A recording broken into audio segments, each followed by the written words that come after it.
안녕하세요. 오늘도 사연살롱을 찾아주셔서 감사합니다. 저는 30대 초반의 직장인입니다. 전에 다니던 직장 동료의 소개로 동갑인 남편을 만났어요. 연애한 지 1년도 채 안 돼서 결혼했죠. 너무 일에만 치여 사느라 결혼은 물론이고 연애에도 관심이 없던 저에게 어느 날 직장 동료가 저랑 너무 잘 맞을 것 같은 사람이 있다면서 한번 만나보라고 권했어요. 썩 내키진 않았지만 제 나이도 어느덧 30을 향해 가는 데다 주위 친구들이나 지인들이 하나 둘씩 결혼을 해서 그런지 내심 좀 불안한 마음도 있었거든요. 결혼을 안 한다는 생각은 없었거든요. 연애를 쉰 지도 너무 오래돼서 계속 이대로 가다간 평생 노처녀로 늙어갈 거란 생각을 하니까 정신이 번쩍 들더라고요. 소개시켜준 직장 동료가 말하길 요즘 남자답지 않게 순수하고 진국인 사람이라며 자기가 결혼만 안 했어도 적극적으로 대시하고 싶은 사람이라고까지 말하더라고요. 내가 웬만하면 사람 소개 잘 안 하는데 이 사람은 진짜 괜찮은 사람이야. 너랑 잘 되면 완전 환상의 커플이 될 것 같아. 성격이나 성향이 둘이 아주 딱이라니까. 내가 결혼만 안 했어도 벌써 내 남자 만들었을 텐데. 도대체 어떤 사람인지 한 번은 꼭 만나보고 싶어졌어요. 결국 만나러 가게 됐어요. 실제로 만나보니 제가 예상했던 것보다도 훨씬 더 멋진 모습에 첫눈에 반해버렸죠. 그 사람도 처음부터 적극적으로 다가왔고요. 그날부터 남부럽지 않은 달달한 연애를 하고 하루라도 더 빨리 같이 있고 싶어져서 서둘러 결혼을 추진하게 되었어요. 사귈 땐 정말 그 사람의 모든 게 다 좋게만 보였어요. 모든 게 다 수월하고 순조롭게 진행되는 듯 보이던 어느 날 남친 얼굴이 어둡고 예전 같지 않아 보이길래 걱정이 돼서 물어보니 그냥 요새 몸이 좀 안 좋다고만 하더라고요. 그런데 나중에 알고 보니 남친 어머니가 결혼을 반대하신다는 걸 알게 됐어요. 구체적으로 말하면 너무 빨리 결혼하는 걸 반대하시는 거였어요. 결혼하기엔 아직 이른 것 같다며 결혼을 더 미루라고 하셨다더라고요. 그 말은 저한테 미처 하지는 못하고 혼자서 끙끙 앓고 있었던 거죠. 남친과 저는 둘 다 결혼하기에 이르다고 생각하지 않는 데다 빨리 결혼해서 아이도 낳고 안정적인 삶을 살고 싶다는 생각이 강했거든요. 우리 둘 다 남친 어머니 생각을 납득할 수 없었어요. 남친 어머니가 워낙 강경하게 결혼을 미루라고 나오시는 통에 남친이 설득을 하다 많이 지치게 됐고요. 저도 몇 번이나 직접 찾아가서 뵙고 잘 말씀드려봐도 워낙에 강하게 반대를 하시니 어떻게 해야 할지 정말 막막하더라고요. 우리 아들은 아직 결혼시키려면 멀었는데 그쪽이 더 늦추자고 설득 좀 시켜주면 안 될까? 우리 아들이 한 번도 이런 적이 없었는데 이런 문제를 내 속을 다 썩이다니. 아직 돈도 더 모아야 하고 20대밖에 안 됐는데 벌써 결혼하는 거 너무 아까워서 30 중반 넘어서 하면 딱일 것 같은데 30 중반이면 5년도 더 넘게 남았는데 가혹한 말씀을 하시더라고요. 그리고 아깝다니 무슨 물건을 나에게 주는 건가? 참 안 좋고 이상하게 느껴졌어요.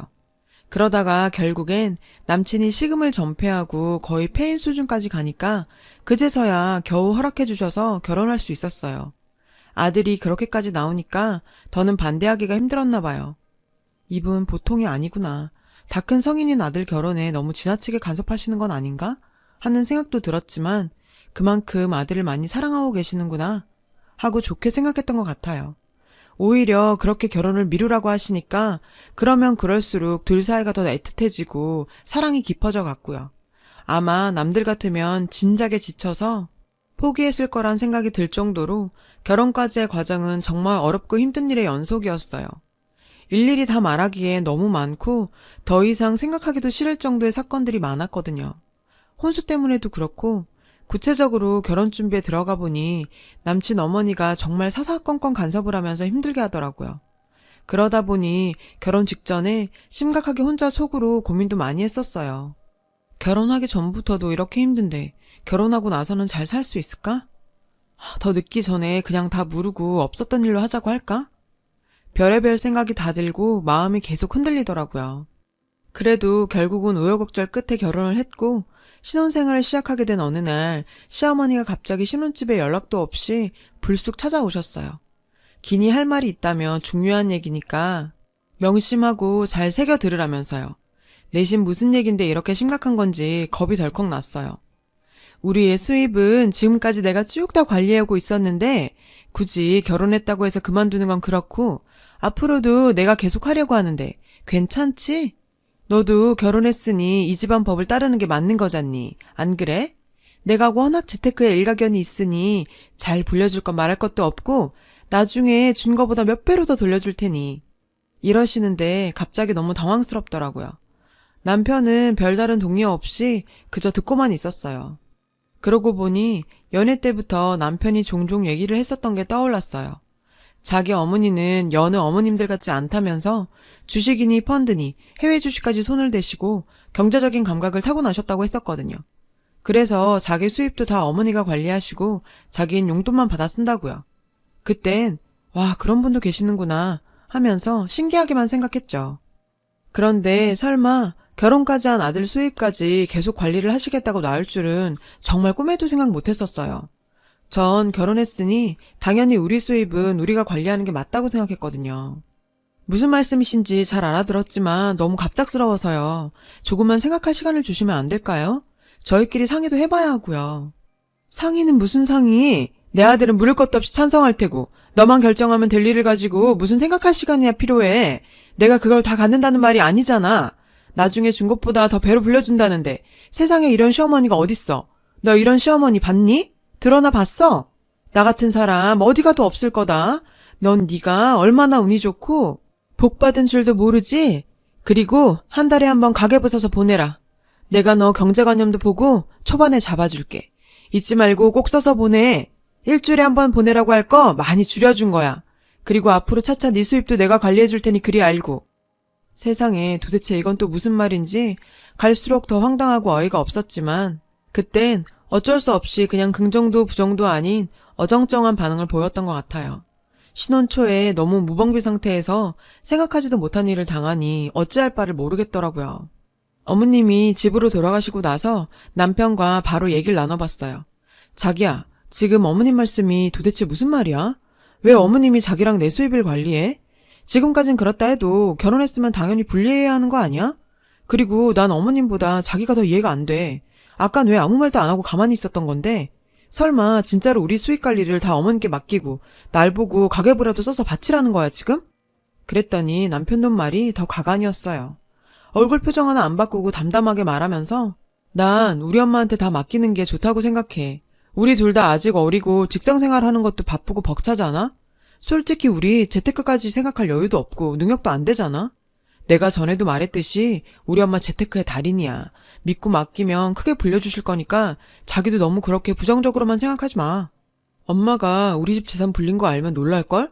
설마 우리 돈 가지고 튀실 것도 아니고 좋으면 좋았지 나쁠 일은 절대 없을 거니까. 그리고 가계부 써서 보내는 것도 그렇게 나쁜 것만은 아니야. 경제관념이 제대로 잡힐 수도 있는 좋은 기회가 될 거야. 과소비도 덜하게 될 테고. 정말 기가 막혀서 더는 대꾸할 말이 안 나오더라고요. 도대체 어머님이 얼마나 대단한 재테크의 달인이며 재산을 불려놓으셨는지 모르겠더라고요. 보여줄 증거도 없었고요. 알고 싶지도 않지만 하는 얘기를 듣자 하니 은근히 기분 나쁜 게 졸지에 제가 경제관념도 없고 과소비를 일삼는 사람이 된 것 같더라고요. 결혼 전에는 이런 일에 대해 이런 방구도 없더니 어쩜 내 의견을 묻지도 않고 이런 식으로 아무렇지도 않게 말할 수가 있는 건지 정말 내가 알던 그 사람이 맞나 처음으로 의문이 들고 회의감이 들기 시작했어요. 한편으론 이런 일로 신혼 초부터 감정 싸움도 하기 싫었고 생각할 시간이 필요해서 얼마 동안은 대면대면한 상태로 지냈어요. 다들 그렇겠지만 저도 결혼 전부터 갖고 있던 로망이 결혼하고 나서도 변하지 않고 연애할 때처럼 사는 거였거든요. 주위에 사귀다 금방 헤어지거나 이혼하는 커플들을 많이 봐왔기 때문에 저는 그러지 않기로 다짐했었고요. 그래서 웬만한 일에는 화내지 말고 내가 먼저 이해하고 참자고 생각했어요. 그래, 한 발 물러나면 될 일인 걸 뭐 싶었죠. 자연스럽게 남편 월급을 계속 시어머니가 관리하게 되었어요. 그런데 한 달에 한 번 가계부 적어보내는 일은 정말 곤욕이었어요. 가계부 보낼 때가 되면 제가 안 보낼까봐 미리 카톡으로, 전화로 남편을 통해서도 끊임없이 보내야 한다고 집요하게 연락을 해왔기 때문에 안 보낼 수가 없었거든요.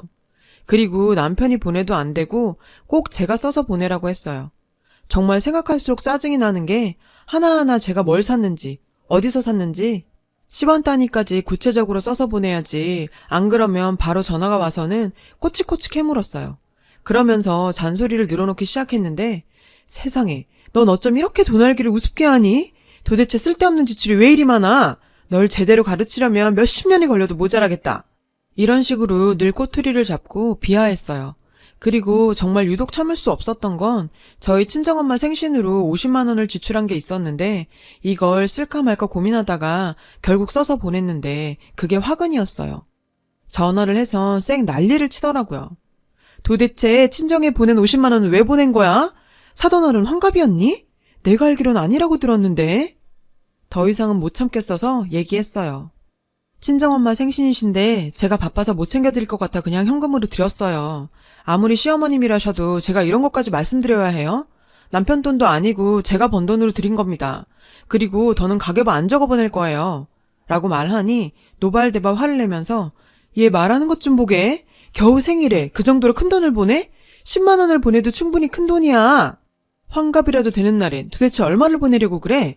넌 왜 그렇게 돈에 대한 관념이 없니? 니네 친정에선 그렇게 가르쳤어? 너희 엄만 그 돈을 덥석 받으시던? 딸이 결혼을 했으면 시집식구 된 건데 전부터 짐작은 했지만 없어도 염치가 너무 없으시네. 그리고 네 돈이 어딨니? 결혼했으면 내 아들이랑 공동재산인 거고 내 아들 재산 관리하니까 네 돈도 결국 내 돈인 거지. 그리고 어디서 벌써부터 시애미 말을 우습게 알고 가계부를 안 써보내겠다는 말이 나와? 처음부터 알아봤지만 너 정말 안 되겠구나. 듣자 하니 살다 이런 근본 없는 신박한 개논리는 도대체 어디서 나온 건지 정말 소름이 닫히더라고요. 더 이상 저도 너무 질려버렸고 말도 통하지 않는 데다 진심으로 중증 환자 아닐까 하는 생각까지 들었어요. TV에서나 나올 법한 정상이 아닌 사람들처럼요. 시어머니 본인이랑 남편 돈만 모르고 있지만 누가 봐도 저처럼 생각할 것 같았죠. 이런 얘기를 더 이상 남편이랑도 나눠봤자 근본적인 해결도 안 되고 사회만 더 나빠지고 힘든 하루하루가 계속됐어요. 행복해야 할 신혼생활이 점점 지옥으로 변해가기 시작했고요. 남편과의 사이도 이 문제로 점점 더 나빠지기 시작했어요. 처음엔 남편도 제 편을 들어주는 척만 하더니 나중엔 팔이 안으로 굽는다고 자기 엄마 편만 들더라고요. 우리 엄마에 대해서 그렇게 나쁘게 말하지 마. 너도 아주 문제가 없는 건 아니잖아? 왜 자꾸 우리 엄마 말에 토를 달고 나쁘게만 생각해? 내가 장모님에 대해 너처럼 얘기하면 넌 기분 좋겠어? 아니잖아. 나 솔직히 기분 나빠. 라고 말하는데 진심으로 쌍욕하면서 발로 뻥 차버리고 싶은 생각이 간절했어요. 어디서 우리 엄마 얘기를 입에 올리는 건지. 우리 엄마 니네 엄마처럼 너 안 괴롭히거든. 자꾸 신경을 쓰고 스트레스를 받고 화를 참다 보니 어느 날 거울을 보니까 원형 탈모가 다 생겼더라고요. 우울증에 불면증에 몸과 마음이 이만저만 망가진 게 아니었어요. 더 이상 이대로는 안 되겠어서 오랜만에 백화점으로 기분 전환 겸 둘이 같이 쇼핑을 다녀왔어요. 꼭 비싼 무언가를 사서가 아니라 오랜만에 바람도 쐬고 맛집도 가고 사고 싶은 것도 사니까 예전 연애할 때로 돌아간 것 같더라고요. 카페에서 커피 마시면서 이런저런 얘기를 하니까 그간 쌓인 것도 좀 풀리고 안 좋던 사이가 조금은 회복된 것 같았어요. 그런데 이게 웬일일까요? 기분 좋게 돌아왔는데 집이 난장판이 되어 있었어요. 시어머니가 빈집에 들어와 살림을 다 뒤지고 있더라고요. 쓰레기통까지 뒤져서 끝까지 안 짜버린 치약이며 샴푸 같은 세제통을 꺼내놓았고 제 옷장 안까지 다 뒤졌더라고요. 그걸 보고 있자니 저도 이성을 상실하고 지금 뭐 하는 거냐고 소리칠 수밖에 없었어요. 남편도 옆에서 같이 놀란 눈치였지만 말리진 않고 그냥 보고 서 있기만 했어요. 이 나쁜 년, 어디서 저딴 게 들어와서 내 아들을 망쳐놔? 살림이 이게 다 뭐야? 그리고 왜 연락은 안 받고 가계부는 왜 안 써보내? 내가 니네 친정집 찾아가서 따지려던 거 겨우 참고 이리를 왔는데 이 지경일 줄은 몰랐네. 우리 아들이 사기 결혼을 해도 단단히 했어. 이건 고속감이야. 하더니 제가 들고 있던 쇼핑백을 확 채가더라고요. 그러면서 제가 사온 물건들을 하나 둘씩 꺼내놓더니 이렇게 비싼 걸 겁도 없이 턱턱 잘도 사왔네. 세상에 이게 다 얼마짜리야? 백화점에서 산 걸 보니 한두 푼 쓴 게 아닐 텐데 이딴 게 다 뭐가 필요하다고 이렇게 사치를 부려.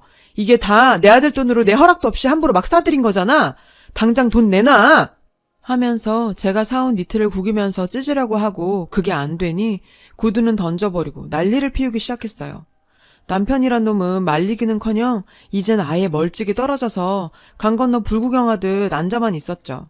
하루 이틀 보는 광경이 아닌 듯 보이더라고요. 제가 시어머니 팔을 붙잡고 처음엔 좋게 얘기했어요. 이제 그만하세요. 여긴 저희 집이기도 하니까 더 이상 낭동 그만 부리세요 하니까 뭐라고 이게? 어디서? 하면서 제 머리채를 잡았는데 그걸로는 분이 안 풀렸는지 제 팔을 물었어요. 갑작스런 상황에 놀라서 시어머니 얼굴을 잡아 때렸는데 남편 놈이 그제야 달려오더니 자기 엄마를 떼어놓더라고요. 그래서 남편한테도 따졌어요. 자기도 문제가 있어. 어머님 이 정도면 심각한 병인 거야. 진작에 병원에 모시고 갔었어야지. 그리고 왜 늘 그렇게 반감만 하고 있는 건데? 하니까 시어머니가 자기 아들 욕했다고 또 달려들었어요. 단단히 작정을 하고 이성을 잃고 덤비는데 웬만큼 해선 감당이 안 되겠더라고요. 시어머니를 침대 쪽으로 밀쳐서 눕혔어요. 그랬더니 이젠 남편놈이 달려들어서 저한테 덤비는 거예요. 어디서 우리 엄마한테 손을 대냐면서 저를 밀더라고요. 니네 엄마가 먼저 손댄 거거든? 정당방위 몰라? 저도 지지 않고 일어서서 남편이 시어머니 옆으로 밀어버렸죠. 정말 꼴사납게 꼬꾸라지는데 저도 어디서 그런 힘이 나왔는지 모르겠어요. 남편놈이 저렇게나 약했나 싶었고요.